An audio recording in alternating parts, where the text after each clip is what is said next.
Kalau aku tidak malu kepada Allah Ta'ala, maka neraka Jahannam itu akan aku matikan. Kalau aku tidak malu kepada Allah Ta'ala, maka neraka Jahannam itu akan aku matikan. Bahwa Al-Imam Faqihil Muqaddam adalah orang-orang yang besar. Beliau adalah orang-orang yang hebat. Bahkan diceritakan beliau pernah mi'raj, saudara-saudara, bertemu dengan Allah dalam satu hari 70 kali, saudara-saudara. Bertemu dengan Allah dalam satu hari 70 kali, saudara-saudara. Bahkan kata Abdullah ibn Mubarak, Imam Abu Hanifah salat 5 waktu selama 40 tahun dengan satu wudu. Habib Abu Bakar bin Abdullah Al-Attas satu kali duduk baca Yasin 90.000 kali. Sekali dengan Surabaya.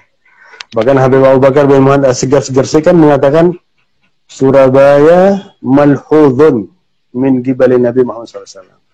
Surabaya ini diperhatikan oleh Nabi Muhammad SAW. Yatufu bihada iman sallallahu alaihi wasallam. Rasulullah itu selalu tawaf di Surabaya.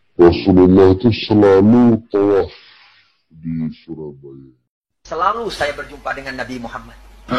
Pergi ke Madinah, saya tidak mau pulang, saya mau tinggal di Madinah. Tapi Nabi selalu bersabda kepada saya, irji ila Indonesia, fa innaka fikal barakah. Kau pulang ke Indonesia, nanti barakatnya ada di sana.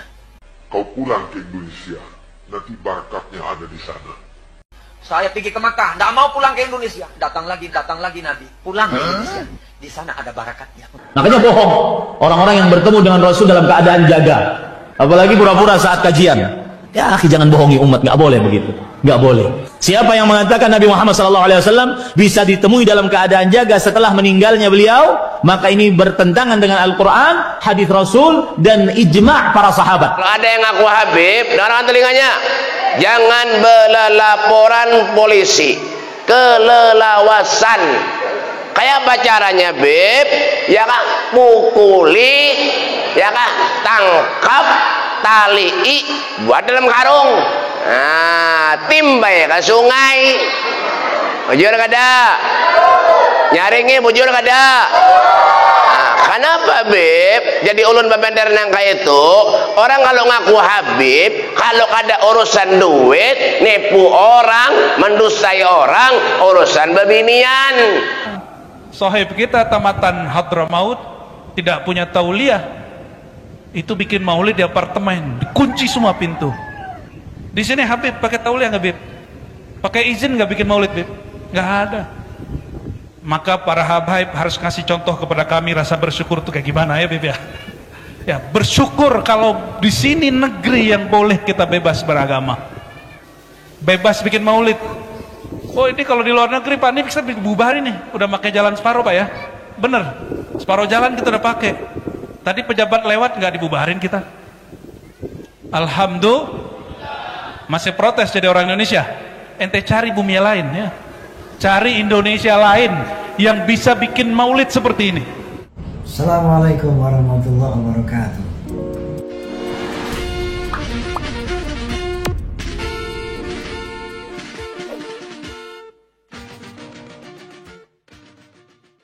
Di sini Habib pakai tauliah nggak, Bib?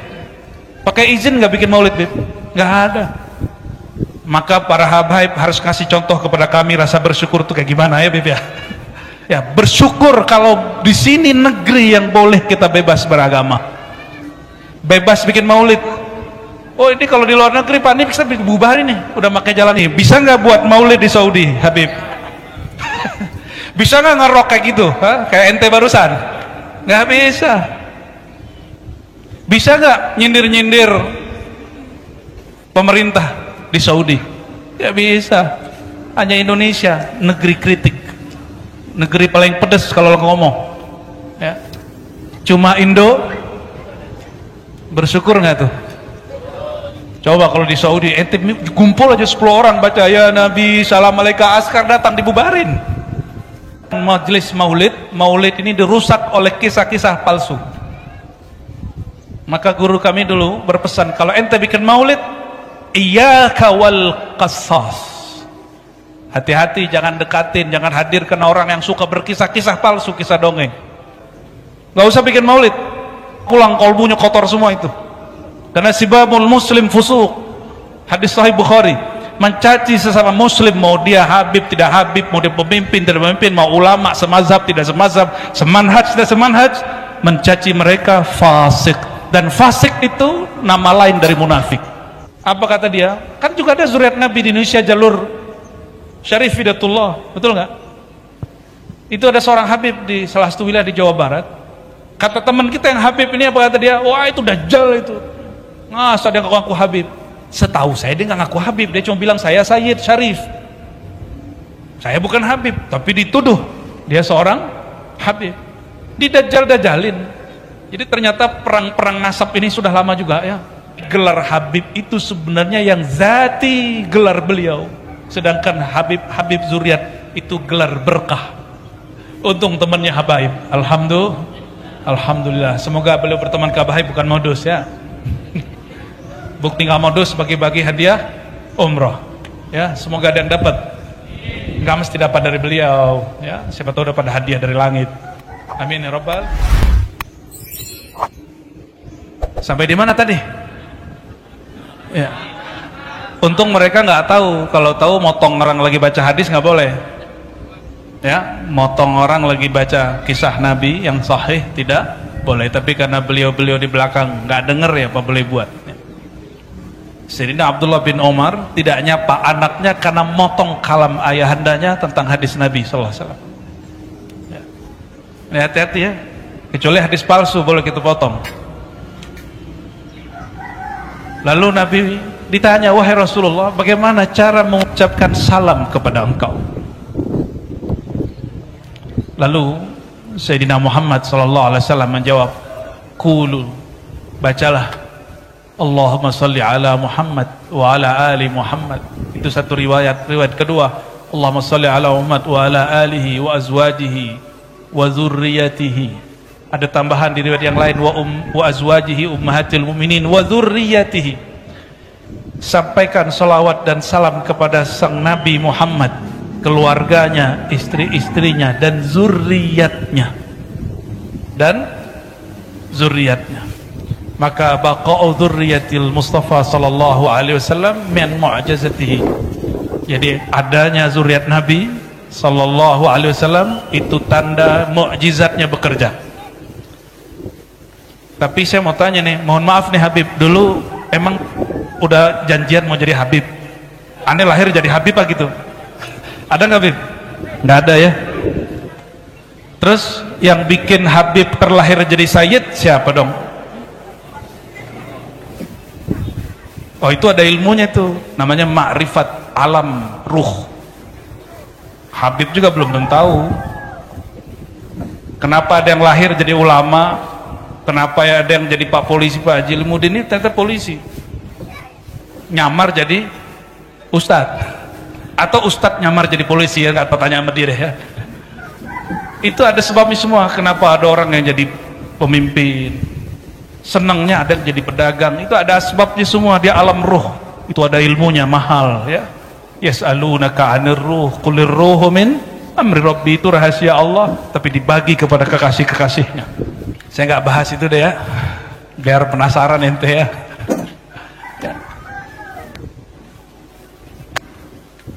Nggak ada saya milih lahir jadi orang Indonesia, jadi orang Indonesia. Ada yang milih pengennya jadi orang Indonesia apa jadi orang Brunei? Brunei? Wah, ente gak pernah ke Brunei sih ya. Pengen jadi orang Indonesia atau jadi orang Saudi? Saudi. Ente gak pernah tinggal lama di Saudi, makanya ngomong begitu. Coba tanya sama beliau-beliau ini, bisa gak buat maulid di Saudi, Habib? Bisa gak ngerok kayak gitu? Hah? Kayak ente barusan? Gak bisa. Bisa gak nyindir-nyindir pemerintah di Saudi? Ya bisa. Hanya Indonesia negeri kritik, negeri paling pedes kalau ngomong ya. Cuma Indo bersyukur nggak tuh? Coba kalau di Saudi ente kumpul aja 10 orang baca ya Nabi salam alaika, askar datang dibubarin. Saya punya sahabat orang Banjar di Mekah, diculik lah kita musim haji, mau bikin maulid lah, bikin maulid bulan haji. Ya nggak apa-apa katanya, kita maulid tiap minggu. Datanglah saya, Masya Allah, itu kita naik perumahannya, kompleknya itu naik gunung, waduh capek pegelnya bukan main. Habis itu masuk rumah, itu lantai 3 dikunci semua, jadi nggak kedengeran keluar. Katanya kalau kedengeran bisa dibubarin. Sama tetangga kita juga begitu. Yang ente bilang pertama tadi itu sama. Sohib kita tamatan Hadramaut tidak punya tauliah, itu bikin maulid di apartemen, dikunci semua pintu. Di sini Habib pakai tauliah nggak, Bib? Pakai izin nggak bikin maulid, Bib? Nggak ada. Maka para habaib harus kasih contoh kepada kami rasa bersyukur itu kayak gimana ya, Bib ya? Ya, bersyukur kalau di sini negeri yang boleh kita bebas beragama, bebas bikin maulid. Oh ini kalau di luar negeri Pak, ini bisa bubarin nih, udah pakai jalan separuh Pak ya, bener, separuh jalan kita udah pakai. Tadi pejabat lewat nggak dibubarin kita. Alhamdulillah.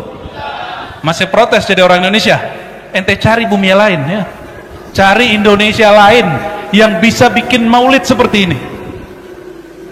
Aneh taruhannya ente nggak bakal ketemu, 70.000 tahun juga nggak ketemu. Serius Pak. Inilah negeri paling santuy ya, negeri paling rileks. Gimana, bersyukur nggak? Dan maulid itu bentuk rasa syukur. Jadi kalau maulid isinya mau empat, bubarin maulidnya. Gak usah bikin maulid, pulang-pulang kolbunya kotor semua itu. Karena sibabul muslim fusuq, hadis sahih Bukhari. Mencaci sesama muslim, mau dia habib tidak habib, mau dia pemimpin tidak pemimpin, mau ulama semazhab tidak semazhab, semanhaj tidak semanhaj, mencaci mereka fasik. Dan fasik itu nama lain dari munafik. Buka surat Munafikun, bahwa munafik itu disebut itu fasik. Innallaha la yahdil qaumal fasiqin. Fasik di situ disebut munafik. Allah tidak beri hidayah orang yang fasik, walaupun dia pakai sorban, walaupun pakai kopiah, walaupun pakai rida, walaupun pakai gamis, Allah nggak kasih hidayah. Kenapa? Hatinya sudah keras, lebih keras dari batu. Nauzubillah. Summa salah ente tadi ngerok, soalnya jadi aneh jadi ngerok deh ya. Kita nggak biasanya ceramah keras-keras ya. Udah nyampe Bu suaranya di belakang? Belum. Aduh Pak Haji, Pak Haji lagi berusaha, tenang ya. Mau dengar kisah yang ada di kitab hadis? Supaya kita nggak jadi qasas. Jadi kesalahan majelis maulid, maulid ini dirusak oleh kisah-kisah palsu. Maka guru kami dulu berpesan, kalau ente bikin maulid, iyyaka wal qasas. Hati-hati, jangan dekatin, jangan hadirkan orang yang suka berkisah-kisah palsu, kisah dongeng. Maka saya ambillah kisah ini dari Al-Jami' As-Sahih atau karya Imam Tirmizi yang disebut Sunan At-Tirmizi. Imam Tirmizi ini murid daripada Imam pengarang Al-Jami' As-Sahih Al-Bukhari, Imam Al-Bukhari. Kata beliau, semua yang ada di kitabku ini boleh diamalkan kecuali 2 hadis. Saya cek hadisnya enggak termasuk yang 2 itu. Mau dengar? Biar ini jadi panduan kenapa kita bikin maulid, kenapa kita harus ngomong kajian kemakrifatan, makrifat kenabian. Diriwayatkan dari Sayyidina Abdullah bin Abbas radhiyallahu taala anhuma. Apa kata beliau? Suatu kali Nabi SAW kharaja, Nabi keluar dari kamarnya, hujuratnya. Dan orang-orang gak tahu, para sahabat gak tahu Nabi sudah ada di luar masjid. Dan mereka sedang yajtami'un, mereka sedang gumpul-gumpul muzakarah. Ini sahabat-sahabat kalau ngumpul gak ngomongin nasab ya. Sahabat ngumpul ngomongin lakob-lakob, gelar-gelar kemakrifatan. Makrifat siapa yang dibahas? Makrifat para nabi. Di dalam ilmu kemakrifatan itu ada gelar para nabi, gelar para aulia. Syekh Abdul Qadir Jilani, Sidi Ahmad Rifai, itu gelar-gelarnya sampai 100-an. Al-Qutub Rabbani, Ghausul Azam, Sawahibuz Zaman, itu istilah-istilah semua. Duduk-duduklah para sahabat. Apa kata mereka? Satu orang ngomong begini, tahukah kalian Nabi terdahulu bernama Ibrahim, Allah kasih gelar dia Khalila. Apa arti khalil? Teman intim, teman ngobrol, teman akrab, teman spesial. Itu artinya khalil. Teman yang sangat dicinta. Satu lagi nyeletuk, itu mah kurang. Nabi Musa gelarnya Najiyullah. Apa arti Najiyullah? Nama lain dari Kalimullah, orang yang diajak bicara-bicara oleh Allah Subhanahu wa taala. Satu lagi nyeletuk, itu masih kurang. Ada yang lebih keren, Nabi Isa gelarnya 2. Kalimatullah, ruhullah. Kalimatullah, kalam Allah, firman Tuhan kalau kata orang sebelah. Tahu orang sebelah enggak? Firman Tuhan, puji Tuhan. Itu dia itu ya. Berarti kita sama dia masih saudara sebenarnya. Ya. Cuma mereka nggak percaya sama Nabi kita aja, kita percaya sama yang mereka anggap titisan Tuhan. Tiba-tiba ada satu kelompok lagi mengatakan, kalian ketinggalan Nabi pertama yang di surga, Nabi Allah Adam. Tapi nggak disebutkan di situ gelarnya. Nabi mendengar begitu nggak tahan, langsung boleh masuk. Coba perhatikan, ini sahabat diskusi. Yang didiskusikan apa? Gelar-gelar para nabi di sisi Allah.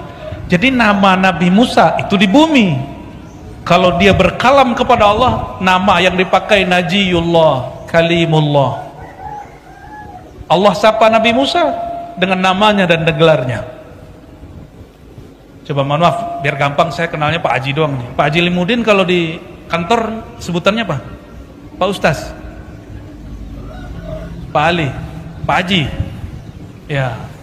Kalau di kantor polisi, Ustaz juga dia. Ustadznya orang-orang stres deh. Biasanya ustadz orang stres itu kalau nggak ustadz stres juga, maka dia mesti jadi ustadz. Untung temannya habaib. Alhamdulillah. Semoga beliau berteman ke habaib bukan modus ya. Bukti nggak modus bagi-bagi hadiah umroh. Ya, semoga ada yang dapat. Nggak mesti dapat dari beliau. Ya, siapa tahu dapat hadiah dari langit. Amin ya rabbal. Masuklah Sayyidina Muhammad SAW ke masjid. Sampai dalam masjid, beliau kemudian duduk bersama mereka dan tidak menyalahkan satupun. Nah, ini adab guru. Guru kalau bimbing murid jangan dipatahin di tengah jalan. Apa kata beliau? Betul, kamu betul. Nabi Ibrahim kakekku itu Khalilullah. Nabi Musa Najiyullah. Begitulah pas hadisnya. Nabi Musa kalimatullah wa ruhuhu. Tapi beliau bilang, amma ana, adapun saya. Kalian tahukah gelarku? Ini seorang nabi cemburu. Nabi yang lain kok dibicarakan, beliau tidak dikasih bahas. Disinilah seorang guru kadang-kadang perlu buka rahasia dia sedikit. Misalnya Habib nih bilang, saya dulu ngaji sama Habib Fulan 3 tahun, saya dulu di Mekah sekian tahun, saya kalau ketemu Syekh ini dapat ijazah ini. Boleh cerita begitu. Itu dalilnya. Kalau orang-orang motivator nyebutnya trust building, bangun kepercayaan orang terhadap diri kita, itu boleh sesekali. Tapi gak boleh sering-sering. Sayyidina Muhammad SAW Abul Arwah, apa kata beliau? Ana Habibullah.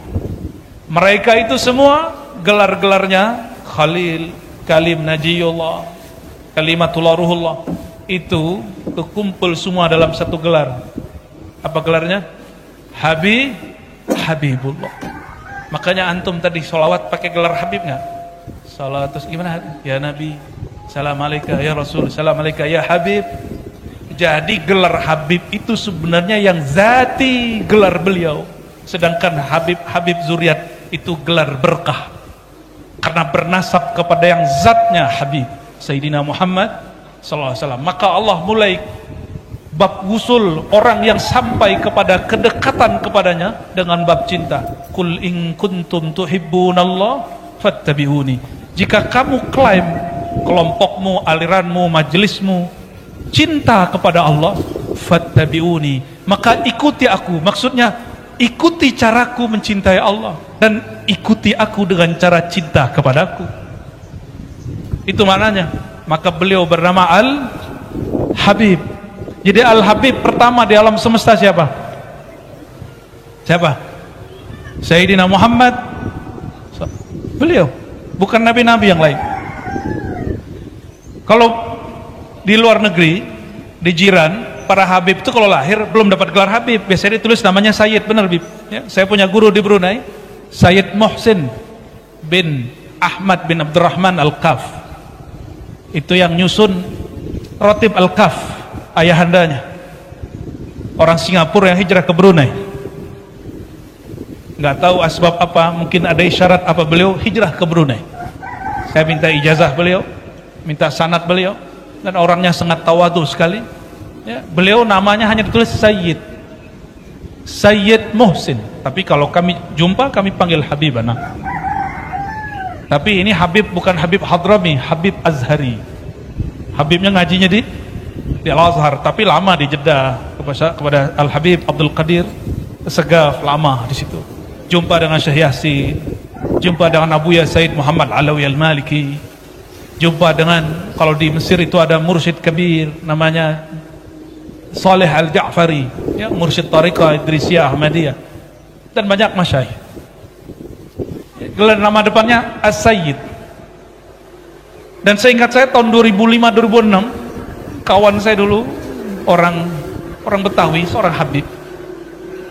Beliau salah satu murid-murid awal Habib Omar di Darul Mustafa. Apa kata beliau?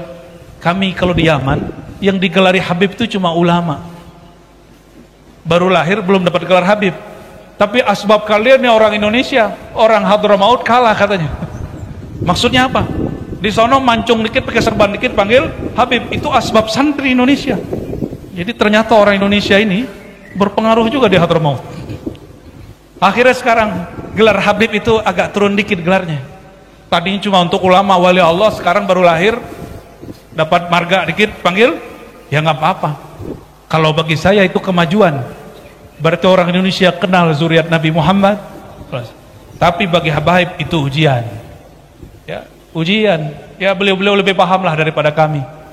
Kalau masih kecil udah dihabib-habibin orang, pasti dia akan sombong. Benar Habib? Saya jumpa yang begitu. Ya. Apa kata dia? Kan juga ada zuriat Nabi di Indonesia, jalur Syarif Hidatullah, betul nggak? Itu ada seorang Habib di salah satu wilayah di Jawa Barat. Kata teman kita yang Habib ini, apa kata dia? Wah, itu dajjal itu. Masa dia ngaku Habib? Setahu saya dia nggak ngaku Habib, dia cuma bilang saya Sayyid Syarif. Saya bukan Habib, tapi dituduh dia seorang Habib. Didajjal-dajjalin. Jadi ternyata perang-perang nasab ini sudah lama juga ya. Tapi kita nggak mau masuk. Kita ingin fa'aslihu baina akhwaikum. Semoga Allah nanti kirim orang yang mengislah. Amin ya rabbal. Kalau nggak ada kita tunggu aja imam akhir zaman yang mengislah ya. Al-Imam Al-Mahdi ya, bukan urusan kita lah itu.